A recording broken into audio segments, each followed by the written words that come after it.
Ai ka një të dashur, gruaja xheloze bëri për spital buri, 82 vjeç, gjendet i pajet në banesë disa ditë më pas. Një burr 82 vjeçar u gjeti vdekur në shtëpinë e tij në Kofalia të Selanikut disa ditë pas rastit të dhunës në familje që përfshinte gruan e tij 77 vjeçare.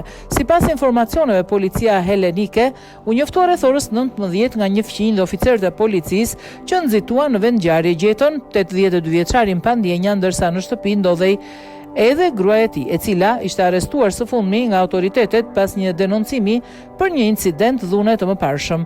I moshuari kishte lëndime të jashtme dhe me autoritetet që nuk e përjashtuan mundësinë e aktivitetit kriminal. Çështja është duke u hetuar, ndërsa gjetjet e mjekut ligjor dhe nga ekzaminimi makroskopik janë vendimtare, shkruan Prototema. Ai ka një të dashur, do të më nxjerr nga shtëpia, ka thënë gruaja 77 vjeçare, cila u arrestua për rrahjen e burrit për vdekje. Konfliktet kishin nisur javë më parë. Pas dhunës fillestare dhe sherrit në familje, palët duket se u pajtuan, por agresori është rikthyer me goditje në fytyrë dhe trup duke i shkaktuar vdekjen të moshuarit. Dua që të shkojë mirë, nuk dua të zihemi.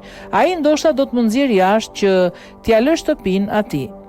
Ai ka një të dashur, nuk dua ta mërzis djalin tim. Unë kam një të tillë. Burri tim i dhembin këmbët dhe ai është me mbështetse për ecje.